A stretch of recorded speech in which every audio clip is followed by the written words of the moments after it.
جی بسم اللہ الرحمن الرحیم۔ تو آج ہم شروع کرتے ہیں جو رکوع چل رہا تھا سورہ طٰہٰ کا 3 اور 4 یعنی آیات 55 to 89 یہ ہم سنیں گے اور پھر اس کے بعد انشاءاللہ اس پہ ترجمہ مفہوم سنیں گے انشاءاللہ۔ ٹھیک ہے، اعوذ باللہ من الشیطان الرجیم، بسم اللہ الرحمن الرحیم۔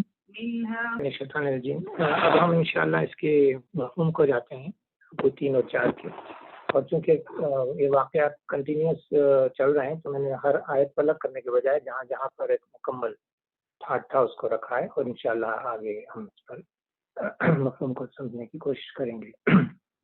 تو شروع اس طرح ہوتا ہے، بسم اللہ الرحمن الرحیم۔ یہاں اللہ تعالیٰ کہہ رہے ہیں اسی زمین سے ہم نے تم کو پیدا کیا ہے اور اسی میں ہم تمہیں واپس لے جائیں گے اور اسی سے تم کو دوبارہ نکال لائیں گے۔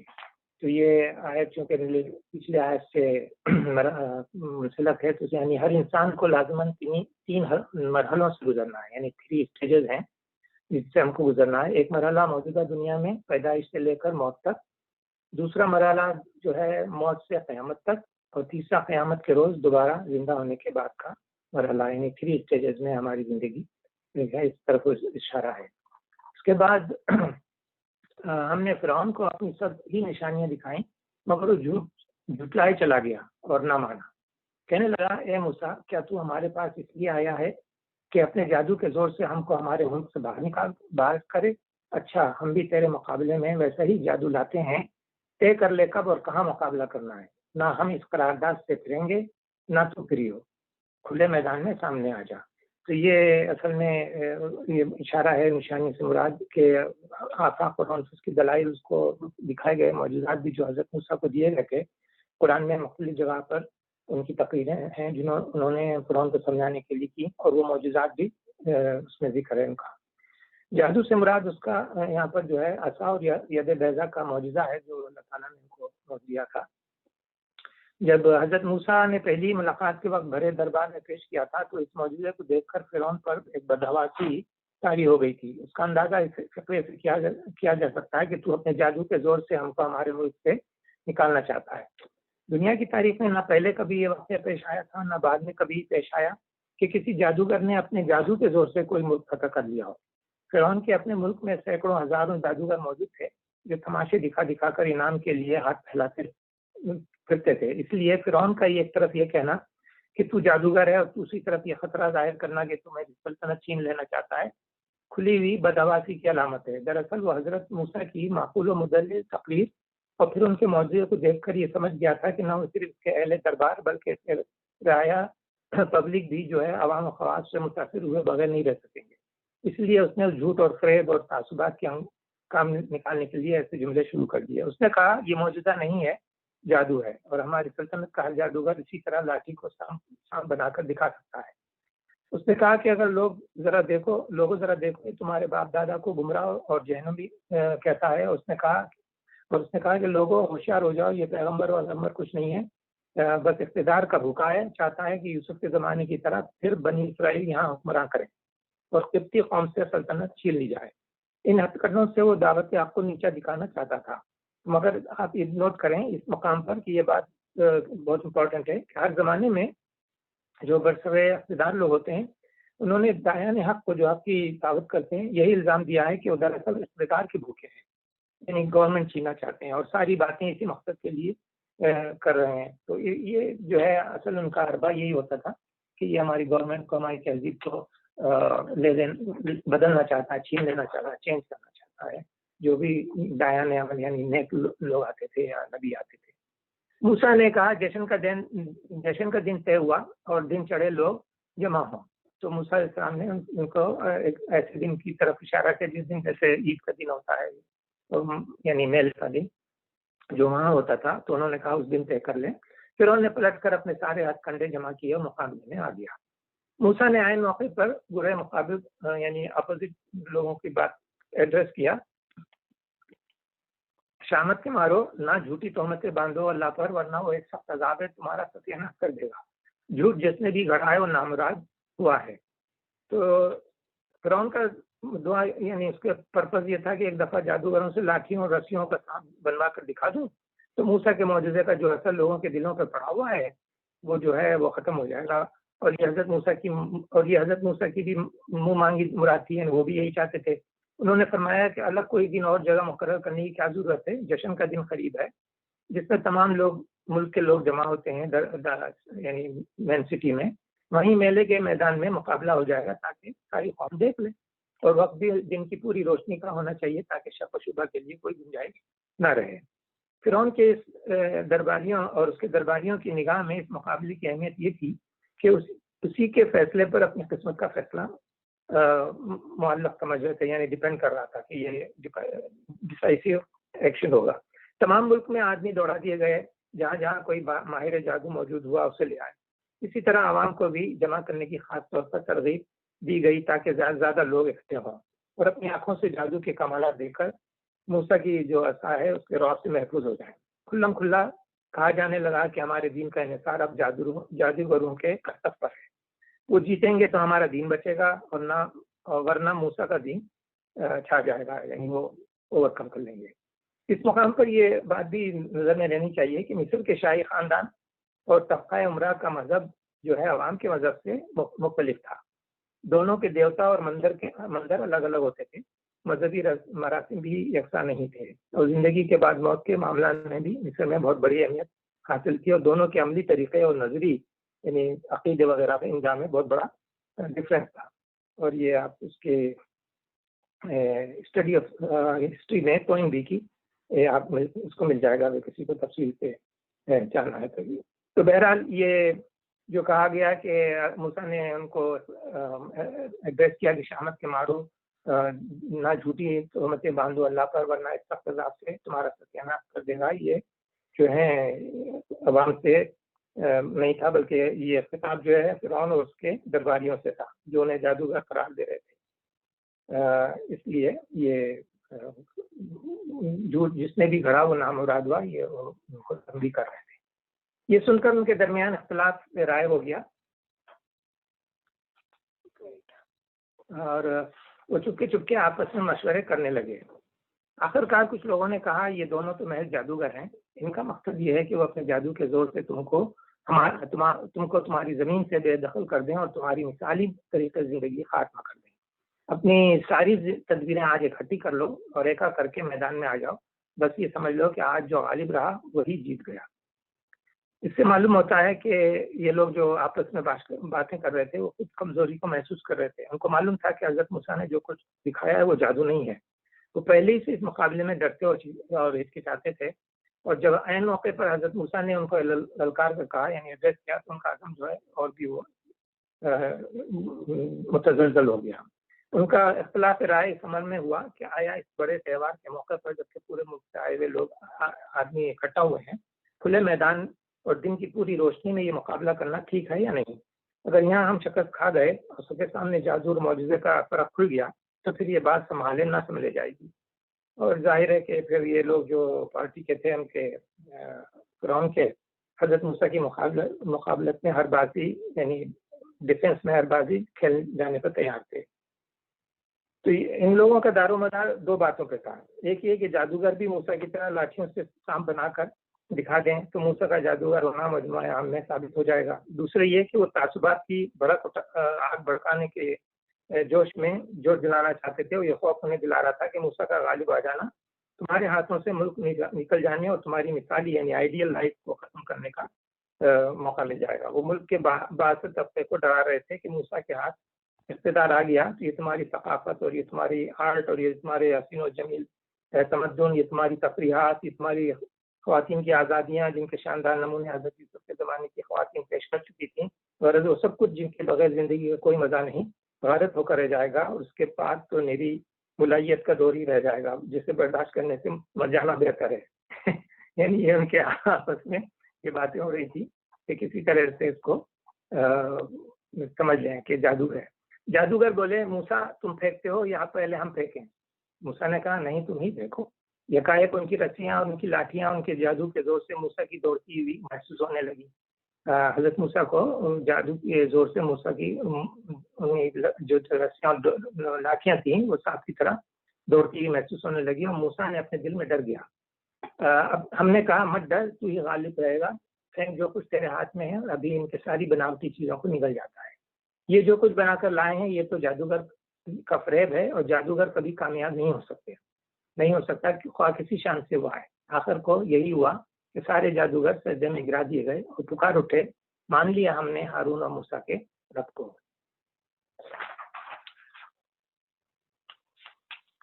کی تفصیل میں یہ ہے کہ یہ پہلے سورہ اعراف میں یہ بیان ہوا تھا کہ جب انہوں نے اپنے آنچر پھینکے تو لوگوں کی نگاہوں کو محصور کر دیا، نگاہوں پہ اثر کر دیا اور انہیں بڑے دہشت زدہ کر دیا تھا.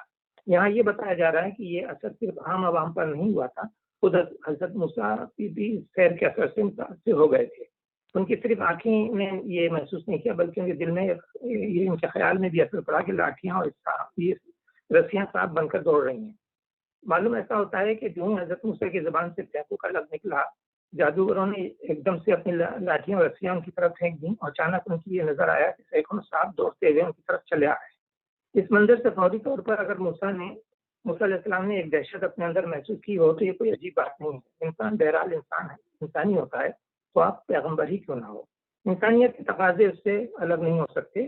علاوہ بری اس لیے ممکن ہے کہ اس وقت حضرت موسیٰ کو یہ خوف لاحق ہوا ہو کہ معجزے سے اس قدر مشابہ منظر دیکھ کر عوام ضرور فتنے میں پڑ جائیں گے.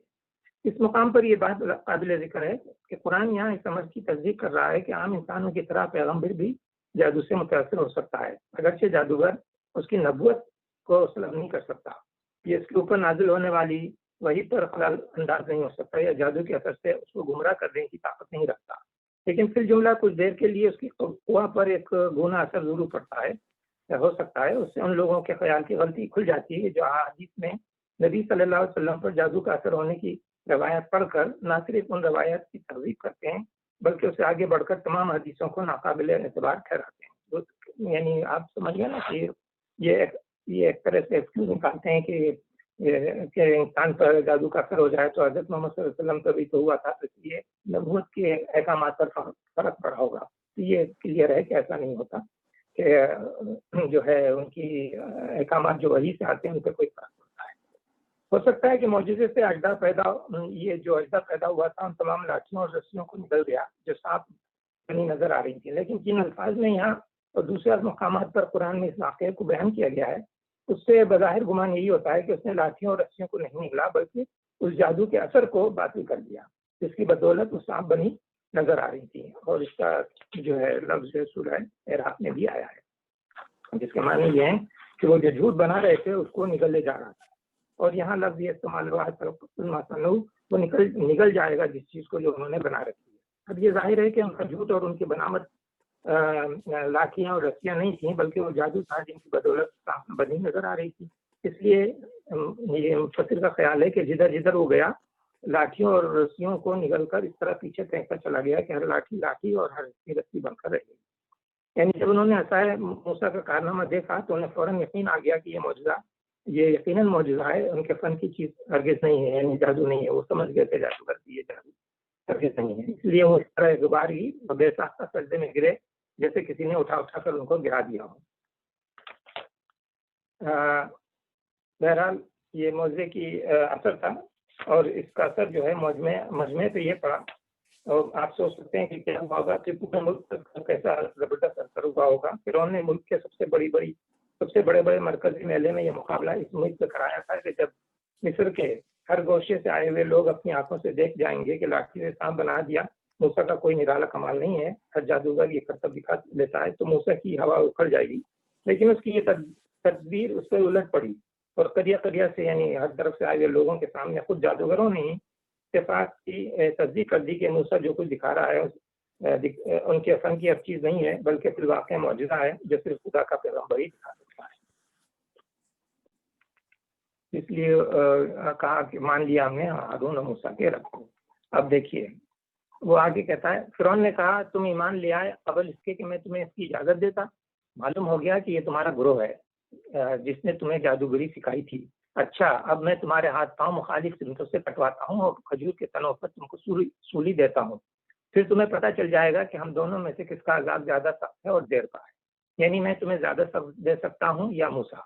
جادوگروں نے جواب دیا قسم ہے اس ذات کی جس نے ہمیں پیدا کیا ہے، یہ ہرگز نہیں ہو سکتا کہ ہم روشن نشانیاں سامنے آ جانے کے بعد بھی صداقت پر تجھے ترجیح دیں۔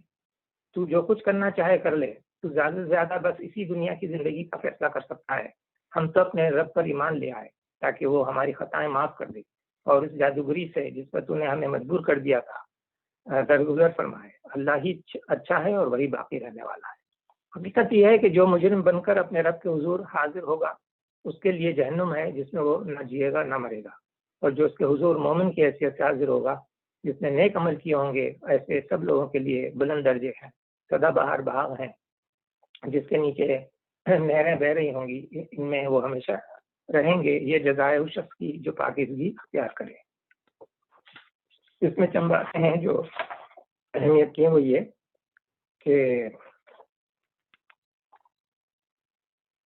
سورہ اعراف میں الفاظ آئے تھے کہ یہ ایک سازش ہے جو تم لوگوں نے دارالسلطنت میں ملی بھگت کر کے بنائی ہے تاکہ سلطنت سے اس کے مالکوں کو بے دخل کرے۔ یہاں اس قول کی مزید تفصیل یہ دی گئی ہے کہ تمہارے درمیان صرف ملی بھگت نہیں بلکہ معلوم یہ ہوتا ہے کہ یہ موسیٰ تمہارا سردار اور گروہ یعنی تمہارے گروہ کا سردار ہے۔ تم نے معجزے میں شکست نہیں کھائی ہے بلکہ اپنے استاد سے جادو میں شکست کھائی ہے، اور تم آپس میں طے کر کے آئے ہو کہ اپنے استاد کا غلبہ ثابت کر کے اور اس کی پیغمبری کا ثبوت بنا کر یہاں سیاسی انقلاب برپا کر دو گے۔ یہ یعنی وہ اس نے یہ بتایا لوگوں کو، یعنی ایک طرف یعنی وہ اس طرح سے ثابت کرنا چاہ رہا تھا کہ یہ جو ہے یہ گروہ جو ہے موسیٰ علیہ السلام کا اندرونی سازش سے لا کر کے یہ ہمیں شکست دینا چاہتا ہے۔ تو بہرحال تو یہ مطلب یہ تھا کہ اس نے بہت غصے میں آ کے کہا کہ ایک طرف کا پاؤں اور دوسری طرف ہاتھ کاٹ کر سلیب یا سولی دینے کا جو طریقہ تھا اس زمانے میں وہ یہی تھا کہ کسی پرانے درخت کا تنا اس کے لیے استعمال کیا کرتے تھے، اور اسے اوپر کے سرے پر ایک تختہ آڑا لگا کر باندھ دیتے تھے، پھر مجرم کو اوپر چڑھا کر اسے دونوں ہاتھ پھیلا کر آڑے تختے کے ساتھ کیلیں ٹھونک دیتے تھے۔ اس طرح مجرم تختے کے بل لٹکا رہ جاتا تھا اور آگ گھنٹوں کھسک کر جان دے دیتا تھا۔ سلیب دیے ہوئے مجرم ایک مدت تک انہیں لٹکتے دیے جاتے تھے تاکہ لوگ انہیں دیکھ دیکھ کر سبق حاصل کریں۔ یہ ہاری ہوئی بازی جیتنے کے لیے فرعون کا آخری داؤ تھا۔ وہ چاہتا تھا کہ جادوگروں کو انتہائی خوفناک سزا سے ڈرا کر ان سے یہ اقبال کرا لے، یعنی یہ کہلوا دے کہ واقعی یہ ان کی اور موسیٰ علیہ السلام کی ملی بھگت ہے، اور وہ اس سے مل کر سلطنت کے خلاف سازش کر چکے تھے۔ مگر جادوگروں کے عزم و استقامت نے اس کا الزام الٹ دیا۔ انہوں نے اتنی ہولناک اور سزا برداشت کرنے کے لیے تیار ہو کر دنیا بھر کے یہ یقین دلا دیا دنیا بھر کو کہ یہ سازش کا الزام محض بگڑی ہوئی بات بنانے کے لیے ہے، ایک بے شرمانہ سیاسی چال کے طور پر گھڑا گیا ہے، اور اصل حقیقت یہی ہے کہ سچے دل سے موسیٰ علیہ السلام کی نبوت پر ایمان لے آئے ہیں۔ اور انہوں نے یہ بھی کہا کہ ہرگز نہیں ہو سکتا کہ ہم روشن نشانیوں کے مقابلے میں جو ہمارے سامنے آ چکی ہیں اس ذات کے مقابلے میں جس نے ہمیں پیدا کیا ہے تجھے ترجیح دیں، یعنی فرعون کو۔ یہ جادوگروں کے قول پر بات نہیں ہے کہ عبارت کا حصہ ہے جو ہے۔ حقیقت یہ ہے کہ جو مجرم بن کر اپنے رب کے حضور حاصل ہوگا اس کے لیے جہنم ہے جس میں وہ نہ جیے گا نہ مرے گا۔ یہ اللہ کی طرف سے ایڈیشن ہے، یعنی موت اور زندگی کے درمیان لٹکتا رہے گا، نہ موت آئے گی کہ اس کی تکلیف و مصیبت کو خاتمہ کر دے، اور نہ جیے گا کہ کوئی اور نہ جینے کا کوئی لطف حاصل ہوگا کہ زندگی کو موت پر ترجیح دے سکے۔ زندگی سے بیزار ہوگا مگر موت نصیب نہ ہوگی، مرنا چاہے گا مگر نہیں مر سکے گا۔ قرآن مجید میں دوزخ کے عذابوں کی جتنی تفصیلات دی گئی ہیں ان میں سب سے زیادہ خوفناک صورت عذاب یہی ہے، اس کے تصور سے بھی روح کانپ اٹھتی ہے۔ واقعی ہم نے موسیٰ پر وحی کی کہ اب راتوں رات میرے بندوں کو لے کر چل پڑ اور ان کے لیے سمندر میں سے سوکھی سڑک بنا لے، تجھے کسی کی تعاقب کا ذرا خوف نہ ہو اور نہ سمندر کے بیچ سے گزرتے ہوئے ڈر لگے۔ اب یہاں پر بیچ کے تفاصیل چھوڑ دیے گئے ہیں، اور یہ ذہن میں رکھے کہ یہاں سے جو طویل ان کی زندگی مصر کے قیام میں تھی اس کو الگ کر کے یہاں سے اجمالاً بیان کیا ہے۔ اس کی تفصیل یہ ہے کہ اللہ تعالیٰ نے آخرکار ایک رات مقرر فرمائی جس میں تمام اسرائیلی اور غیر اسرائیلی مسلمانوں کو جن کے لیے میرے بندوں کا جامع لفظ استعمال کیا گیا مصر کے ہر حصے سے ہجرت کے لیے نکلنا پڑنا تھا۔ یہ سب لوگ ایک طے شدہ مقام پر جمع ہو کر ایک قافلے کی صورت میں روانہ ہو گئے۔ اس زمانے میں نہر سوئس موجود نہیں تھی بلکہ بحر احمر سے بحر روم یعنی میڈیٹرینین تک کا پورا علاقہ کھلا ہوا تھا، مگر اس علاقے کے تمام راستوں پر فوجی چھاونیاں تھیں جس سے بقریت نہیں یعنی خیریت سے نہیں گزارا جا سکتا تھا۔ اس لیے حضرت موسیٰ نے بحر احمر کی طرف جانے والے راستہ اختیار کیا۔ غالباً ان کا خیال یہ تھا کہ سمندر کے کنارے کنارے چل کر صحرائے جزیرہ سینا کی طرف نکل جائیں گے، لیکن ادھر سے فرعون ایک بڑا سا لشکر لے کر ان کی تعاقب کو کرتا ہوا ٹھیک اس مقام پر پہنچ گیا، جبکہ یہ قافلہ بھی سمندر کے ساحل پر ہی تھا۔ جیسے سورہ شعراء میں بیان کیا گیا کہ مہاجرین کا قافلہ لشکر فرعون اور سمندر کے درمیان بالکل گر چکا تھا۔ اس وقت اللہ تعالیٰ نے حضرت موسیٰ کو حکم دیا کہ اپنا عصا سمندر پر مار۔ فوراً سمندر پھٹ گیا اور اس کا ہر ٹکڑا ایک بڑے ٹیلے کی طرح کھڑا ہو گیا، اور بیچ میں صرف یہی نہیں کہ قافلے کے گزرنے کے لیے راستہ نکل آیا، بلکہ بیچ کا یہ حصہ اوپر کی آیت کے مطابق خشک ہو کر سوکھی سڑک کی طرح بن گیا۔ یہ صاف اور صحیح معجزے کا بیان ہے، اور اس سے ان لوگوں کی بیان کی غلطی واضح ہو جاتی ہے جو کہتے ہیں کہ ہوا کے طوفان یا جواد بھاٹے کی وجہ سے سمندر ہٹ گیا تھا، ایبن فلو کی وجہ سے۔ اس طرح جو پانی ہٹتا ہے وہ دونوں کی طرح ٹیلوں کی صورت میں کھڑا نہیں ہو جاتا، اور بیچ کا حصہ سوکھا سڑک کی طرح نہیں بن جاتا۔ یہ بتانا چاہ رہے ہیں کہ یہ جو لوگ قیاس آرائی کر رہے ہیں ایسا نہیں ہے۔ اور آگے چلتے ہیں۔ پیچھے سے فرعون اپنے لشکر لے کر پہنچا اور پھر سمندر ان پر چھا گیا، جیسا کہ چھا جانے کا حق تھا۔ فرعون نے اپنی قوم کو گمراہ ہی کیا تھا، کوئی صحیح رہنمائی نہیں کی تھی۔ تو یہاں پر آپ کو یہ سورہ شعراء میں بھی بیان ہوا ہے کہ مہاجرین کے گزرتے ہی فرعون اپنے لشکر سمیت سمندر کے اس درمیانی حصے میں اتر آیا۔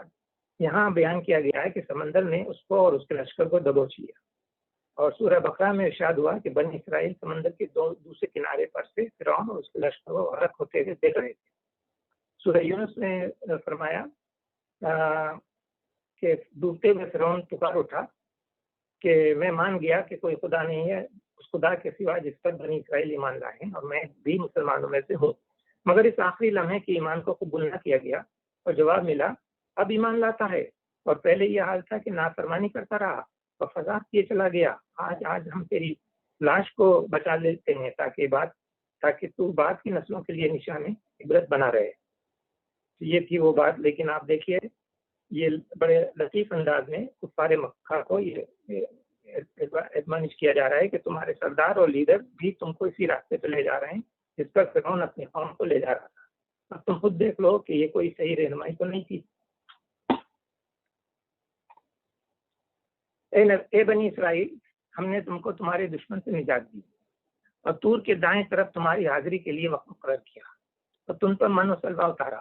کھاؤ ہمارا دیا ہوا پاک رزق اور اسے کھا کر سرکشی نہ کرو، ورنہ تم پر میرا غضب ٹوٹ پڑے گا، اور جس پر میرا غضب ٹوٹا وہ پھر گر کر ہی رہا۔ البتہ جو توبہ کر لے اور ایمان لے آئے، نیک عمل کرے، پھر سیدھا چلتا رہے، اس کے لیے میں بہت درگزر کرنے والا ہوں۔ اس میں جو پوائنٹ کی بات ہوئی ہے کہ سمندر کو عبور کرنے سے لے کر کوہ سینا کے دامن میں پہنچنے تک جو داستان تھی وہ چھوڑ دی گئی ہے، اور آخر میں یہ بتایا ہے کہ من و سلوہ کی تفصیل جو ہم نے سورہ بقرہ میں بھی پڑھی تھی، اور اس طرح سے یہ ایک ریفرنس کے طور پہ یہاں ہوا ہے کہ یہاں پر من و سلوہ کا نزول شروع ہوا اور فلسطین کے آباد علاقوں میں پہنچنے تک پورے 40 سال یہ سلسلہ جاری رہا۔ یہ بھی ایک معجزہ تھا، کیونکہ 40 برس بعد جب بنی اسرائیل کے لیے خوراک کی فطری ذرائع پہنچ گئے تو یہ سلسلہ بند کر دیا گیا۔ اب نہ اس علاقے میں بٹیروں کی وہ کثرت ہے، نہ منجھی کو ہی پایا جاتا ہے۔ تلاش و جستجو کرنے والوں نے ان علاقوں میں چھان مارا ہے جہاں بائبل کے بیان کے مطابق بنی اسرائیل نے 40 سال تک دشت نوردی کی تھی۔ من ان کو کہیں نہیں ملا، البتہ کاروباری لوگ جو ہیں خریداروں کو بیوقوف بنانے کے لیے من کا حلوہ بھیجتے ہیں وہاں پر۔ اور کیا چیز تمہیں اپنی قوم سے پہلے لے آئی موسیٰ؟ اس نے عرض کیا وہ بس میرے پیچھے آ رہی ہے، میں جلدی کر کے تیرے حضور آ گیا ہوں اے میرے رب، تاکہ تو مجھ سے خوش ہو جائے۔ فرمایا اچھا تو سنو، ہم نے تمہارے پیچھے تمہاری قوم کو آزمائش میں ڈال دیا، سامری نے انہیں گمراہ کر دیا۔ یہ سامری کے سلسلے میں یہ ہے کہ وہ کوئی یعنی شخص کا نام نہیں ہے، بلکہ نسبتی کے نام سے سامری کہا گیا ہے، کوئی قبیلہ یا نسل کی طرف اس کی طرف اشارہ ہے۔ قرآن جو ہے سامری کہہ کر اس کا ذکر کر رہا ہے، اس سے یہ بھی اندازہ ہوتا ہے کہ اس زمانے میں سامری قبیلے یا نسل یا مقام کے بہت سے لوگ موجود تھے، جن میں سے ایک خاص سامری وہ شخص تھا جس نے بنی اسرائیل میں سنہری بچڑے کی پرستش سکھا دی تھی۔ یہ اصل میں جب یہ حضرت موسیٰ اپنی قوم کو چھوڑ کر اپنے رب کی ملاقات کے شوق میں آگے چلے آ گئے تھے، طور کی جانب ایمن میں جہاں کا وعدہ بنی اسرائیل سے کیا گیا تھا، کبھی قافلہ پہنچنے بھی نہ پایا تھا کہ حضرت موسیٰ اکیلے روانہ ہو گئے اور حاضری دے دی۔ اس وقت جو معاملات خدا اور بندے کے درمیان ہوئے ان کی تفصیلات سورہ اعراف میں گزر چکی ہیں۔ حضرت موسیٰ کا دیدار الہی کی ابتدا کرنا اور اللہ تعالیٰ کا فرمانا کہ تو مجھے نہیں دیکھ سکتا، پھر اللہ کا ایک پہاڑ پر ذرا سی تجلی فرما کر اسے ریزہ ریزہ کر دینا اور حضرت موسیٰ کا بے ہوش ہو کر گر پڑنا، اس کے بعد پتھروں کی تختیوں پر لکھے ہوئے احکام دینا یعنی 10 کمانڈمنٹ، یہ سب اسی وقت کے واقعات ہیں۔ یہاں ان واقعات کا صرف وہ حصہ بیان کیا گیا ہے جو بنی اسرائیل کی گولا پرستی یعنی بچڑے کی پرستی شروع نے کس طرح سے شروع کی تھی اس کا بیان آیا ہے۔ یہ ہے کہ موسیٰ سخت غصے اور رنج کی حالت میں اپنی قوم کی طرف پلٹا جا کر اس نے کہا، اے میری قوم کے لوگوں، کیا تمہارے رب نے تم سے اچھے وعدے نہیں کیے تھے؟ کیا تمہیں دن لگ گئے ہیں یا تم اپنے رب کا غضب ہی اپنے اوپر لانا چاہتے تھے کہ تم نے مجھ سے وعدہ خلافی کی؟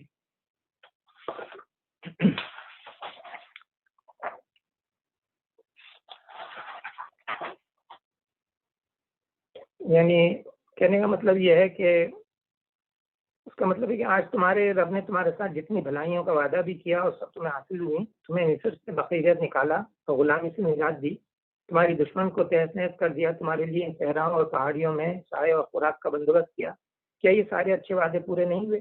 دوسرے یعنی یہ سب کرنے کے باوجود جو ہے یہ تم یعنی بے صبر ہو کر یہ اللہ تعالیٰ کی جو نعمتیں ان کو ٹھکرا کر یہ بچڑے کی صورت کو پوجنے لگے، اور یہ کیا تمہیں دن لگ گئے؟ یعنی کیا تم اپنے رب کا غضب ہی اپنے اوپر لانا چاہتے تھے کہ تم نے مجھ سے وعدہ خلافی کی؟ انہوں نے جواب دیا، ہم نے آپ سے وعدہ خلافی کچھ اپنے اختیار سے نہیں کی، معاملہ یہ ہوا کہ لوگوں کے زیورات کے بوجھ سے ہم لگ گئے تھے اور ہم نے بس ان کو پھینک دیا تھا۔ پھر اسی طرح سامری نے بھی کچھ ڈالا اور ان کے لیے ایک بچڑے کی مورت بنا کر نکال لایا جس میں سے بیل کی سی آواز نکلتی تھی۔ لوگ پکار اٹھے، یہی ہے تمہارا خدا اور موسیٰ کا خدا۔ موسیٰ اسے بھول گیا۔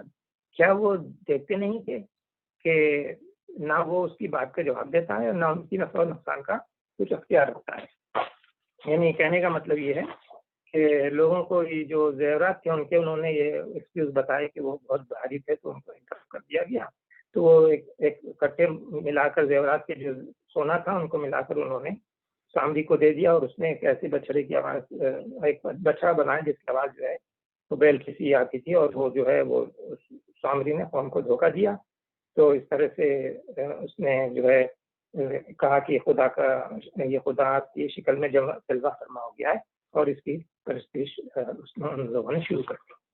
تو یہ قصہ اب یہاں پر ختم ہوتا ہے، پھر انشاءاللہ بات نیکسٹ پڑھیں گے۔ صدق اللہ العظیم۔ اگر کسی کو اس پر ہے تو بات کر لیتے ہیں، پھر ہم اب دوسرا پارٹ جو